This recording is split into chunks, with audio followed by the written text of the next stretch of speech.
further in the tournament this year? We won the conference. You won the national championship the year before, though. You either ahead of us or about tied now. We're off the air, so we're going to play this back tomorrow. Okay. So if I say Friday, don't look at me funny. What he means by that is he's going to edit out all the Duke stuff that I say. Exactly. He's going to edit it so that it sounds like you say, I love Carolina. Good idea. I Yeah, thought about that. I'm on to you. 94.7 QDR CMA Music Fest continues on this Friday, and we're live from the Nashville Convention Center. A flurry of activity everywhere, and here's a guy who's becoming one of our good friends again, Josh Turner. We think he is. Yeah. I fell out of your good graces there for a while. No, not a bit. Now, when I found out you were a Duke fan, yeah, it hurt me. I was hurt, but it's all right. Yeah, it's all right. It's a good, healthy rivalry. It's what it is. Exactly. But that and Scotty McCreery, and you were just in town at the DPAC. Man, it's been crazy for us. Yeah, the DPAC obviously is a great room. I didn't realize how new it was. Isn't that a great venue? Yeah, I was telling somebody that morning, I was like, I don't remember ever playing here before. I was like, what took so long? And they were like, well, it's only 3 years old. I'm like, oh. That's why. That explains it. But, we had a great show that night. The fans there in that area are just incredible, regardless of which basketball team they root for. But they all love country music, and that's what I love about that area. It's Tobacco Road. It is.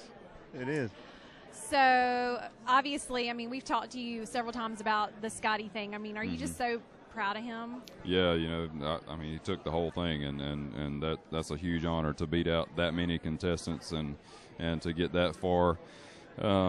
Being the kind of artist that he is, he's grounded in his faith, and he comes from a good family. He's got a good head on his shoulders. He loves what he does, loves country music, and he's just got a great charisma and personality about him, and so I'm proud of him, and hopefully he can have a long career in this business. I mean, he's looked to you so much, and I think it speaks volumes about you that you have opened yourself up so much to him. Like, talk to me, ask me things, email me. Yeah. What kind of things have you shared with him? Things that I can't say on the air, but I have tried to just offer up any kind of advice, or I've been willing to answer any questions that he may have, and I know he's only had like 2 days off in the last 4 months, so he's been pretty busy. But I think there'll come a time where maybe he and I'll be able to sit and have a conversation about it all. But yeah, the thing that I keep trying to dispel is that there was a lot of people that after I surprised him there in Garner, they thought that I was endorsing him, and I wanted to basically say that I wasn't necessarily endorsing him. I was there basically that was my way of saying thank you for singing my songs and for looking up to me and all that, and I wanted to encourage him and all that, but at the same time, I think Lauren is an incredible talent.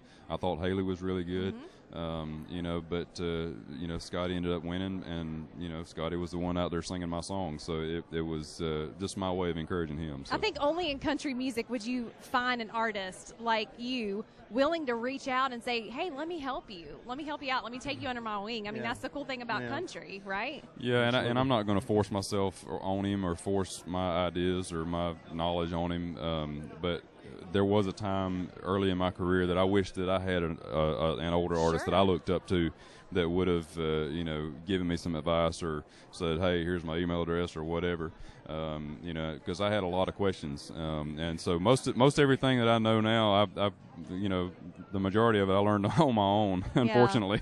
Well, let's talk about I Wouldn't Be a Man, which is such a good song. Okay, I so didn't know that wasn't yours originally. I'll be the first to admit it. I mean, I heard you know what? I've been in this business a long time. I don't remember playing the Don Williams version.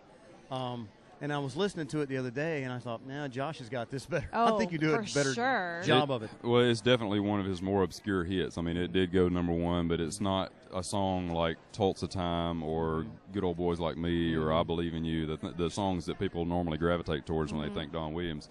So that was one advantage that I felt like I had when I cut this song was that people wouldn't say, "Oh, that's a Don Williams song." When they hear it, they're going to hear me, and I really felt like I could make my own version of it when I heard it, and so we went in and the magic happened. So. Well, you made it. You really did a great job, and everything you put out is awesome. Well, You're just so smooth, and I appreciate your honesty and integrity. I know how hard it is in this business to continue to be that way. Oh, well, thank you. I was listening to something on the radio this morning. They were talking about Walt Disney and when he first started out with all of his ideas, and they said that if he presented an idea to his creative staff or his team or whatever, and if he didn't get any kind of opposition to his idea, he knew that it wasn't good enough. And so that was kind of encouraging for me to hear, because they said that, you know, if you do get that opposition, that means you have a really big idea. It's a good idea, and it's creative. It's different. And there are going to be people out there who may not disagree or may not understand. And so I've definitely gotten a lot of opposition, you know, in my time in this business, but, you know, I'm still here. Well, next Duke Carolina game, you let us know. Oh, right. Even if I have to go to that dang Cameron, I'll get us some tickets when we go. Okay. Look, right. Don't you owe him $1? Didn't y'all No, make he a owes me bet? $1. Oh, you owe him $1. Well, the Duke Carolina game, the Duke lost. Okay. But just keep track of I'll that. keep your eye out. Yeah, well, see, I kind of forgot about that. So keep a tab. all right. Anyway, Josh, thank you for stopping by, brother, and we appreciate everything that you've done for us. Appreciate it. As we're live from Nashville Friday on QDR.